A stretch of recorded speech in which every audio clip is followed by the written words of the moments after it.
26 ಜನ ಮಹಿಳೆಯರ ನಮ್ಮ ನಾರಿಯರ ತಿಲಕವನ್ನು ಅಳಿಸಿದಂಥ ದಿನ ಅವರ ಕುಟುಂಬಕ್ಕೆ ಶಕ್ತಿ ಬರ್ತಕ್ಕಂಥ ದಿನಮಾನಗಳು ಬರಲಿ ಅಂತೇಳಿ ಪ್ರಾರ್ಥನೆ ಮಾಡಿ ಕಳೆದ 50 ವರ್ಷಗಳ ಸುದೀರ್ಘ ರಾಜಕಾರಣದಲ್ಲಿ ಮಲ್ಲಿಕಾರ್ಜುನ್ ಖರ್ಗೆ ಅವರು ಅವ್ರ ಬಗ್ಗೆ ನಮಗೆ ಗೌರವ ಇದೆ. ಬಹಳ ಹಿರಿಯರು. ಆದ್ರೆ ಅನಗತ್ಯವಾಗಿ ವಿವಾದಗಳನ್ನ ಮೈ ಮೇಲೆ ಎಳ್ಕೊಳ್ತಿದ್ದಾರೆ. ನರೇಂದ್ರ ಮೋದಿಜಿಯವರ ಬಗ್ಗೆ ಕೀಳು ಮಟ್ಟದ ಭಾಷೆಗಳು,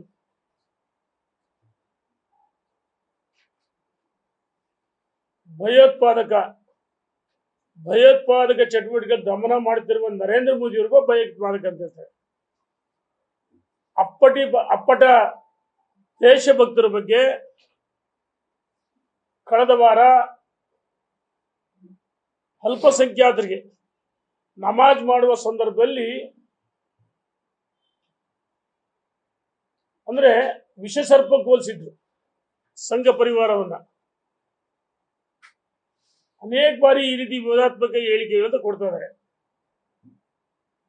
ನಾನು ಮಲ್ಲಿಕಾರ್ಜುನ್ ಖರ್ಗೆ ಅವರಿಗೆ ಒತ್ತಾಯ ಮಾಡ್ತೀನಿ ಮಾಧ್ಯಮ ಸ್ನೇಹಿತರ ಮುಖಾಂತರ,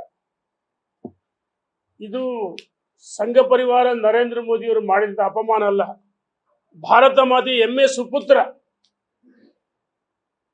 ಭಾರತ ಮಾತೆಯ ಮಕ್ಕಳ ರಕ್ಷಣೆ ಮಾಡ್ತಕ್ಕಂಥ ನರೇಂದ್ರ ಮೋದಿಯವರ ಬಗ್ಗೆ ಕೀಳು ಮಟ್ಟದ ಭಾಷೆಗಳನ್ನ ಬಳಸ್ತಾ ಇದ್ದಾರೆ. ಅವ್ರ ವ್ಯಕ್ತಿತ್ವಕ್ಕೆ ಶೋಭೆ ಅಲ್ಲ.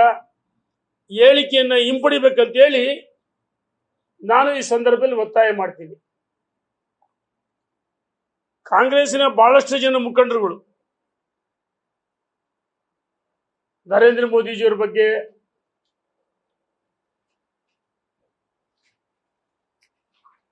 ಅಮಿತ್ ಶಾ ಬಗ್ಗೆ, ಭಾರತೀಯ ಜನತಾ ಪಾರ್ಟಿ ಬಗ್ಗೆ ಟೀಕೆ ಮಾಡದೆ ಒಂದು ಪ್ರವೃತ್ತಿ ಆಗ್ಬಿಟ್ಟಿದೆ ಅವರಿಗೆ.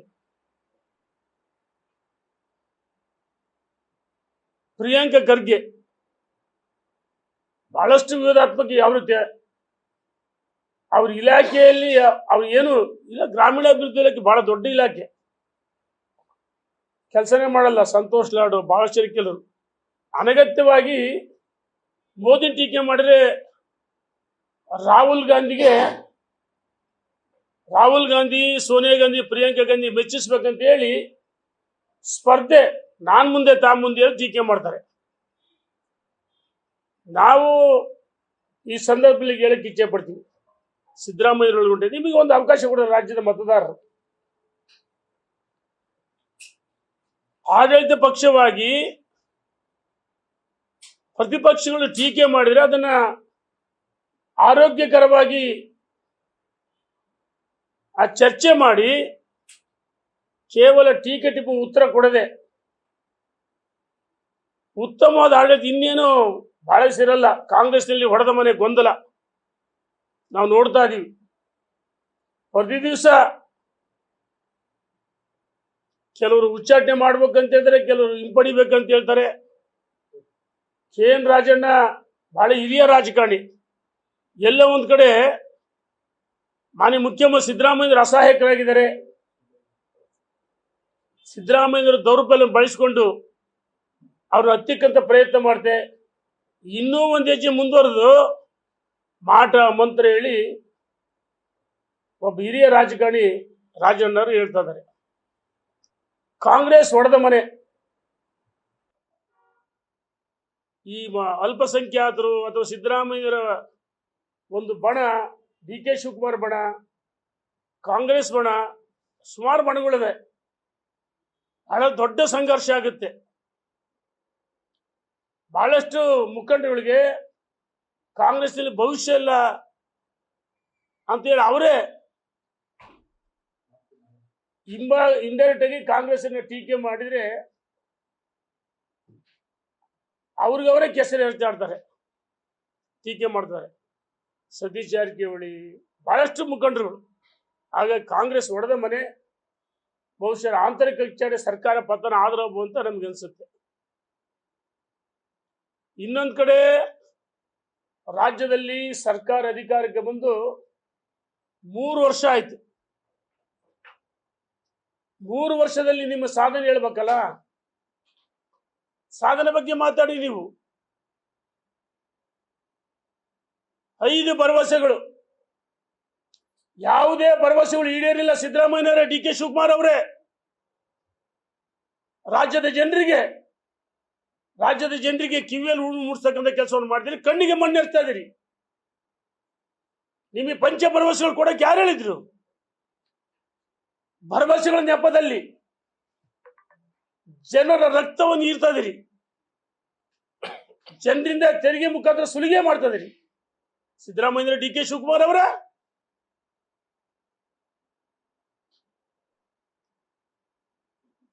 ಗೃಹ ಜ್ಯೋತಿ ನಾವು ಅಧಿಕಾರದಾಗಿದ್ದಾಗ ₹4.75 ಇತ್ತು.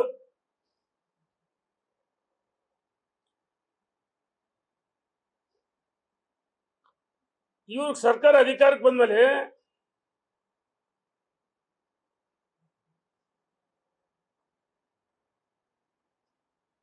₹5.80 ಮಾಡಿದ್ದಾರೆ.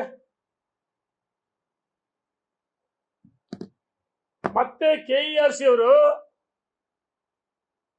ಕರ್ನಾಟಕ ವಿದ್ಯುತ್ ಸುಧಾರಣಾ ಸಂಸ್ಥೆ, 1 ಯೂನಿಟ್ಗೆ 56 ಪೈಸೆ ಹೆಚ್ಚುವರಿ ಮಾಡ್ತಾ ಇದ್ದಾರೆ. ರೈತರು ಕೊಟ್ಟಿರ್ತಕ್ಕಂಥ ಬಿಲ್ಗಳು ನನ್ನ ಹತ್ರ ಇದೆ, ದಾಖಲೆ ಸಮೇತ ಇದೆ. ಇವೆಲ್ಲವೂ ಇದು ನನ್ನ ಆರೋಪ ಅಲ್ಲ. ನಾನು ಕೇವಲ ಆರೋಪ ಮಾಡಲ್ಲ. ಪ್ರತಿ ಹಳ್ಳಿಗೆ ಹೋದಾಗ ನಾನು ಜನರಿಂದ, ಮಹಿಳೆಯರಿಂದ, ಅವರ ಸಂಕಷ್ಟಗಳು, ದುಃಖ ದುಮ್ಮಾನಗಳಿಗೆ ನಾನು ಮಾತಾಡಿದ್ದೀನಿ.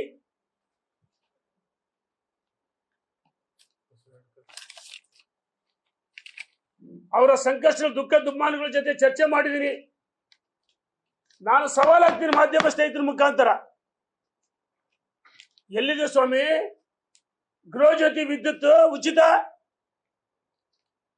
200 ಯೂನಿಟ್ ಫ್ರೀ ಅಂತ ಹೇಳಿದ್ರಿ. ಸಿದ್ದರಾಮಯ್ಯ ನನಗೂ ಫ್ರೀ, ನಿನಗೂ ಫ್ರೀ, ಎಲ್ಲರಿಗೂ ಫ್ರೀ ಅಂದ್ರು. ಈಗೇನ್ ಮಾಡ್ತಾ ಇದೀರಿ? ಯೂನಿಟ್ಗೆ ದರ ಹೆಸರಿ 200 ಯೂನಿಟ್ ಅಲ್ಲ, ಅವರೇಜ್ 25-30 ಯೂನಿಟ್ ಅಷ್ಟೇ ಉಚಿತ ಕೊಡ್ತಾ ಇರೋದು. ಆದ್ರೆ 25-30 ಯೂನಿಟ್ ಹೆಚ್ಚುವರಿ ಬಂದ್ರೆ, 10 ಯೂನಿಟ್, 20 ಯೂನಿಟ್, 30 ಯೂನಿಟ್ ಬಂದ್ರೆ ಅದಕ್ಕೆ ಕಂಪನ್ಸೇಟ್ ಆಗಿ ದರವನ್ನ ಜಾಸ್ತಿ ಮಾಡಿ ಗ್ರಾಹಕರು ಕಣ್ಣೀರಾಗ್ತಾರೆ. ಮಹಿಳೆಯರು, ನಾವು ವಿದ್ಯುತ್ ದರವನ್ನ ಜಾಸ್ತಿ ಕಟ್ತಾ ಇದೀವಿ. ₹100 ಮೊದಲು ಬರ್ತಾ ಇತ್ತು, ಇವತ್ತು 25-30 ಯೂನಿಟ್ ಫ್ರೀ ಹೋದ್ರೆ ₹405 ಕಟ್ತಾ ಇದೀವಿ ಅಂತ ಹೇಳಿ ಮಹಿಳೆಯರು ಮಾತಾಡ್ತಾರೆ. ಪುರುಷರು, ನಮ್ಮ ಹತ್ರ ಎಲ್ಲ ದಾಖಲೆ ಸಮೇತ ಇದೆ, ಬಿಲ್ ಇದೆ. ಹುಡುಗಾಟ ಆಡ್ತೀರಾ ಸಾಮಾನ್ಯ ಜನರ ಜೀವನ ಜೊತೆ? ಎಲ್ಲಿದೆ ನಿಮ್ದು ಗೃಹ ಜ್ಯೋತಿ ಉಚಿತ ವಿದ್ಯುತ್? ರೈತ ಜನಸಾಮಾನ್ಯರ, ರೈತರ ಕಣ್ಣಲ್ಲಿ ಕಣ್ಣೀರು ಬರ್ತಾರೆ, ರಕ್ತ ಬರ್ತಾ ಇದೆ.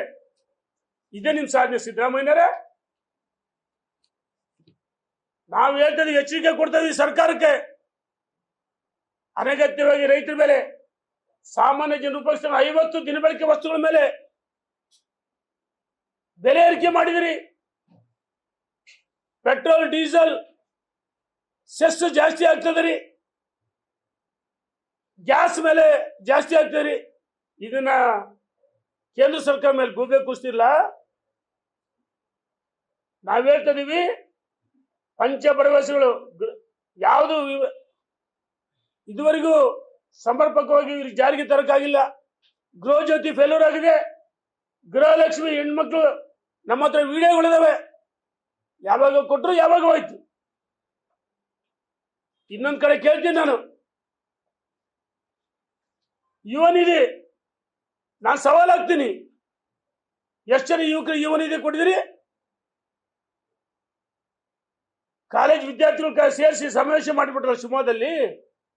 ನಿಜವಾದ ನಿರುದ್ಯೋಗಿ ಯುವಕರಿಗೆ ಭತ್ಯೆ ಕೊಡ್ತಾ ಇಲ್ಲ. ಶಕ್ತಿ ಅಂತ ಬಸ್ ಫೇಲ್ಯೂರ್ ಆಗಿದೆ, ಗ್ರಾಮೀಣ ಪರಿಸರ ಬಸ್ಗಳೇ ಇಲ್ಲ.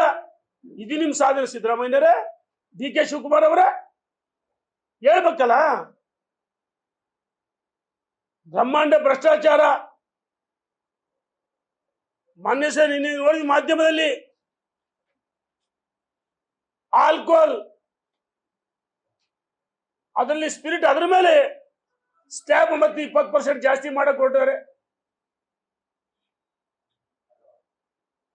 ನಿಮ್ಮ ಸರ್ಕಾರ ದಿಕ್ಕು ದೆಸೆಯಲ್ಲಿ ದಿವಾಳಿ ಆಗಿದೆ.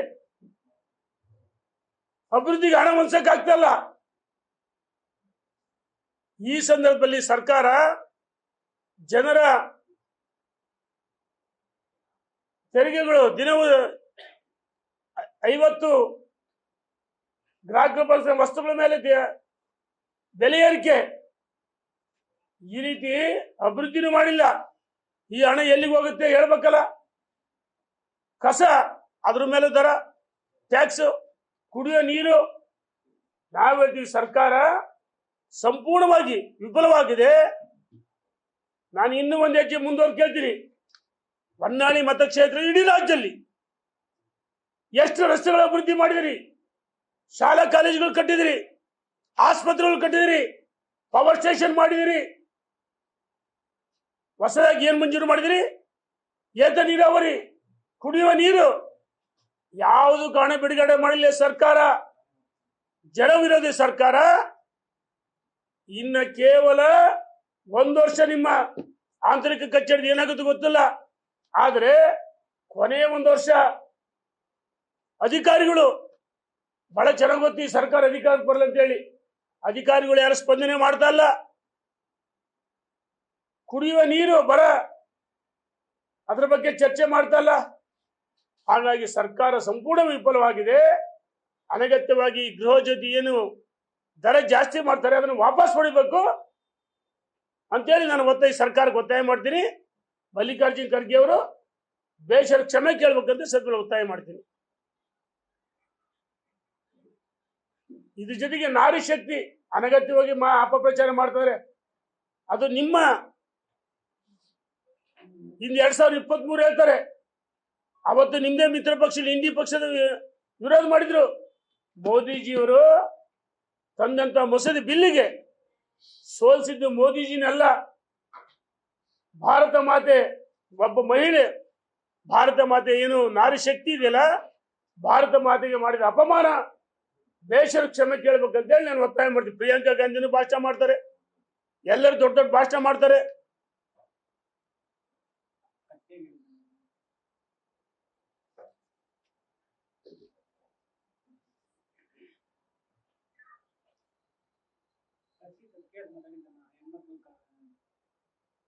ಕತ್ಲಿಲಿ ಮಹಿಳೆಯರೇ ಮಾತಾಡಿದ್ರು.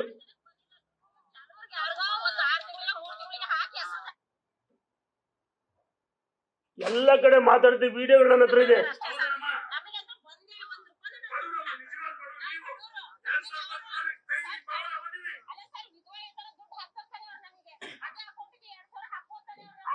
ನೋಡಿ, ನಾನು ಮಹಿಳೆಯರ ಹತ್ರ ಅವರ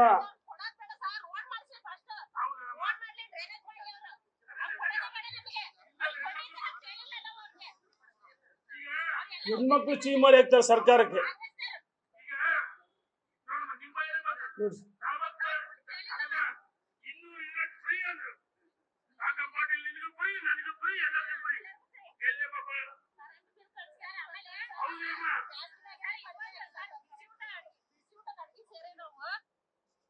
ಈ ರೀತಿ ಸರ್ಕಾರ ವೈಫಲ್ಯವನ್ನ ಮಹಿಳೆಯರು ಖಂಡಿಸ್ತಾರೆ, ಸಾಮಾನ್ಯ ಜನರು ಖಂಡಿಸ್ತಾರೆ, ಜನರ ಜೀವನ ಜೊತೆ ಚೆಲ್ಲಾಟ ಆಡ್ತಾರೆ.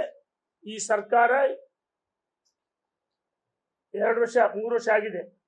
ಆಂತರಿಕ ಕಚೇರಿ ಏನ್ ಬೇಕಾದ್ರೂ ಆಗ್ಬೋದು. ಇನ್ನು 2 ವರ್ಷದಲ್ಲಿ ಕೊನೆ ವರ್ಷ ಯಾವುದೇ ಅಧಿಕಾರಿಗಳು, ಯಾಕಂದ್ರೆ ಗೊತ್ತು ಈ ಸರ್ಕಾರ ಔಟ್ ಗೋಯಿಂಗ್ ಸರ್ಕಾರ ಅಂತೇಳಿ ಅಧಿಕಾರಿಗಳು ಸ್ಪಂದನೆ ಮಾಡ್ತಾ ಇಲ್ಲ. ತಾಲೂಕು ಮಟ್ಟ, ಜಿಲ್ಲಾ ಮಟ್ಟ, ರಾಜ್ಯದಲ್ಲಿ IAS ಲಾಬಿ ಚೆನ್ನಾಗಿ ಗೊತ್ತು. ರಾಜ್ಯದಲ್ಲಿ ಕಾಂಗ್ರೆಸ್ ಅಧಿಕಾರಕ್ಕೆ ಬರಲ್ಲ, ನೆಕ್ಸ್ಟ್ ಬಿಜೆಪಿ ಬರುತ್ತೆ ಅಂತೇಳಿ ಅಧಿಕಾರಿಗಳು ಗೊತ್ತು, ರಾಜ್ಯ ಜನರಿಗೆ ಗೊತ್ತು. ಮುಂಬರುವ ವಿಧಾನಸಭೆ ಚುನಾವಣೆ ಯಾವುದೇ ಸ್ಥಳೀಯ ಸಂಸ್ಥೆಗಳು ಚುನಾವಣೆ ಸಿಗಿದ್ರೆ ಯೋಗ್ಯತೆ ಇಲ್ಲ. ಜನ ನಿಮಗೆ ತಕ್ಕ ಪಾಠ ಕಲಿಸ್ತಾರೆ ಅಂತೇಳಿ ನಾನು ಎಚ್ಚರಿಕೆಯನ್ನು ಕೊಡ್ತಾ ಇದ್ದೀನಿ. ವಿದ್ಯುತ್ ಬಿಲ್ಗಳು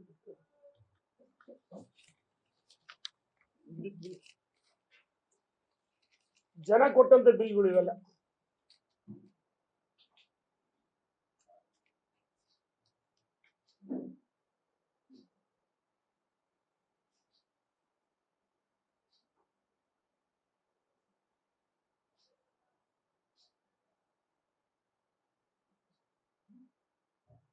ಥ್ಯಾಂಕ್ ಯು.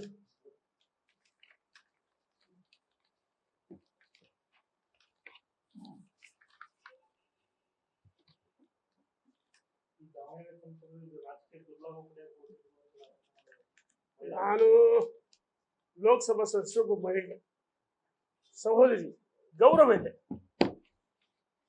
ಆದರೆ ನರೇಂದ್ರ ಮೋದಿಜಿಯವರು ಯಾವುದೇ ರಾಜಕೀಯ ಲಾಭವನ್ನು ಪಡೆಯುವಂತ ಅವಶ್ಯಕತೆ ಇಲ್ಲ. ಹಿಂದೆ ನರೇಂದ್ರ ಮೋದಿ ಅವರಿಗೆ ಚಾವಾಲ ಅಂತ ಹೇಳಿದ್ರು ಮಣಿಶಂಕರ್ ಅಯ್ಯರ್, ಕೇಂದ್ರದ ಮಾಜಿ ಸಚಿವರು. ಇಡೀ ದೇಶದಲ್ಲಿ ಚರ್ಚೆಯಾಗಿ ಮೋದಿಯವರು 3ನೇ ಬಾರಿ ಪ್ರಧಾನಮಂತ್ರಿ ಆಗಿದ್ದಾರೆ. ಮೊಸರಲ್ಲಿ ಕಲ್ಲು ಹುಡುಕ್ತಕ್ಕಂಥ ಕೆಲಸವನ್ನ ನರೇಂದ್ರ ಮೋದಿಜಿಯವರು ಮಾಡಲ್ಲ. ತಾವು ಒಬ್ಬ ಮಹಿಳಾ ಲೋಕಸಭಾ ಸದಸ್ಯರು. ನಾವು ಹೇಳ್ತಾ ಇದೀವಿ, ನೀವು ಈ ಮಸೂದೆಯನ್ನು ಬೆಂಬಲಿಸಬೇಕಾಯ್ತು ಒಬ್ಬ ಮಹಿಳೆಯರಾಗಿ. ಯಾಕಂದ್ರೆ ಮೋದಿಜಿಯವರು ಅವ್ರು ಕೇಳಿದ್ರು, ಪಕ್ಷಾತೀತವಾಗಿ ಎಲ್ಲರೂ ಬೆಂಬಲಿಸಬೇಕಂತ ಹೇಳಿದ್ರು. ನರೇಂದ್ರ ಮೋದಿಜಿಯವರಿಗೆ ರಾಜಕಾರಣ ಅವಶ್ಯಕತೆ ಇಲ್ಲ. ದೇಶದ ಜನರು ನರೇಂದ್ರ ಮೋದಿಜಿಯವರ ಆಡಳಿತ ಮೆಚ್ಚಿದರೆ ನೀವೇನೇ ಟೀಕೆ ಮಾಡಲಿ, ಆನೆ ನಡೆದದ್ದೇ ದಾರಿ. ಮೋದಿಜಿಯವರು ಒಳ್ಳೆ ಕೆಲಸ ಮಾಡ್ತಾರೆ.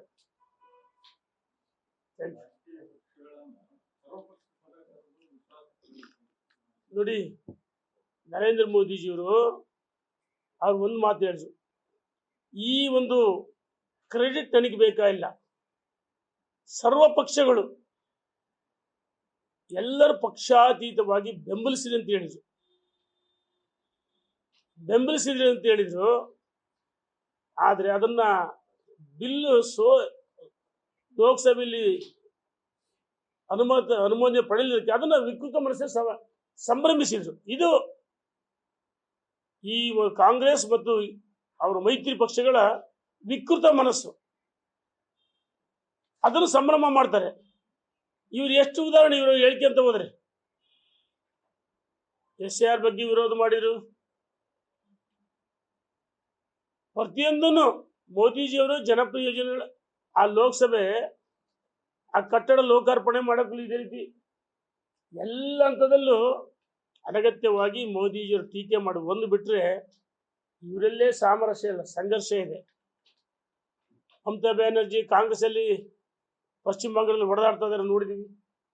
ಹಾಗಾಗಿ ಮೋದಿಜಿಯವರು ಎಲ್ಲರಿಗೂ ವಿನಂತಿ ಮಾಡಿದ್ದು, ಸರ್ವಾನುಮತದಿಂದ ಈ ಒಂದು ಮಹಿಳಾ ಬಿಲ್ಗೆ ಅನುಮೋದನೆ ಕೊಟ್ಟರೆ ಈ ಒಂದು ಕೀರ್ತಿ ನರೇಂದ್ರ ಮೋದಿಜಿ ಬಿಜೆಪಿ ಅಂತ ಅಲ್ಲ, ಸರ್ವರಿಗೂ ಸಲ್ಲುತ್ತೆ ಅಂತ ಹೇಳಿದ್ರು. ನಾರಿ ಶಕ್ತಿಗೆ ಅಪಮಾನ ಮಾಡಿದರೆ ಅದಕ್ಕೆ ದೇಶದ ಜನ, ರಾಜ್ಯದ ಜನ ತಕ್ಕ ಪಾಠ ಕಲಿಸ್ತಾರೆ. ನೋಡಿ, ಈಗ ಜಯೇಶ್ ಪಟೇಲ್ ಹಿಂದೆ ಹೊಸದಾಗಿ ಜಿಲ್ಲೆಗಳನ್ನ ನಿರ್ಮಾಣ ಮಾಡಿದ್ರು. ದಾವಣಗೆರೆ ಜಿಲ್ಲೆ ಆಗದೆ ಇದ್ರೆ ನಾವು ಶಿವಮೊಗ್ಗದಲ್ಲಿ ಇರ್ತಾ ಇದ್ವಿ. ವಿಭಜಿತ ಜಿಲ್ಲೆ ಆಯ್ತು, ಚಿತ್ರದುರ್ಗದ ವಿಭಜನೆ ಆಯ್ತು, ಹಾವೇರಿ ಹುಬ್ಬಳ್ಳಿ ಧಾರವಾಡದ ವಿಭಜನೆ ಆಯ್ತು, ಚಾಮರಾಜನಗರ ವಿಭಜನೆ ಆಯ್ತು.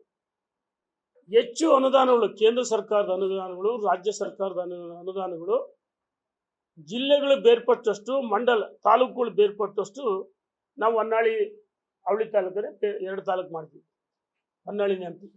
ಅನುದಾನಗಳು ಹೆಚ್ಚು ಬರ್ತವೆ, ಕೇಂದ್ರ ಸರ್ಕಾರದ ಅನುದಾನಗಳು.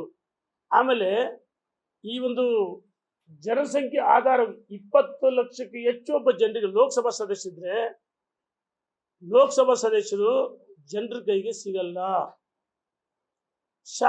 ಕೆಲವು ಬೆಂಗಳೂರಲ್ಲಿ ಒಬ್ಬ ಶಾಸಕರಿಗೆ 8-10 ಲಕ್ಷ ಜನ ಒಬ್ಬ ಶಾಸಕರು. 28 ವಿಧಾನಸಭೆ ಲೋಕಸಭೆ ಇದ್ರೆ 42 ಲೋಕಸಭೆ. ಇಡೀ ದೇಶದಲ್ಲಿ 543 ಲೋಕಸಭೆ ಅದಾವ. 850 ಸ್ಥಾನಗಳು ಆಗ್ತಾ ಇದ್ವು. ಅಲ್ಲಿ ಮಹಿಳೆಯರಿಗೆ ಅವಕಾಶ ಆಗ್ತಿತ್ತು, ಪುರುಷರಿಗೆ ಅವಕಾಶ ಆಗ್ತಿತ್ತು, ಪರಿಶಿಷ್ಟ ಜಾತಿ ಪಂಗಡದ ಅವಕಾಶ ಆಗ್ತಿತ್ತು. ರಾಜ್ಯದಲ್ಲಿ 42 ಲೋಕಸಭೆ, ಅದು 14 ಸ್ಥಾನಗಳು ಜಾಸ್ತಿ ಬರ್ತಾ ಇದ್ದು. ದಕ್ಷಿಣ ಭಾರತಕ್ಕೆ ಅನ್ಯಾಯ ಆಗಿಲ್ಲ, ಎಲ್ಲ ನ್ಯಾಯ ಆಗಿದೆ. ವಿಧಾನಸಭೆ 224 ಸ್ಥಾನಗಳು, ಹೆಚ್ಚುವರಿ ಆಗ್ತಿತ್ತು 300ಕ್ಕೆ ಹೆಚ್ಚು. ನಾವು ಹೇಳೋದು ಹೆಚ್ಚು ಏನು ಡಿಲಿಮಿಟೇಷನ್, ಲೋಕಸಭೆ ವಿಧಾನಸಭೆ ಹೆಚ್ಚುವರಿ ಆದಾಗ ಅನುದಾನಗಳು ಒಬ್ಬ ಲೋಕಸಭಾ ಸದಸ್ಯರಿಗೆ 2 ಕೋಟಿ ಬರುತ್ತೆ.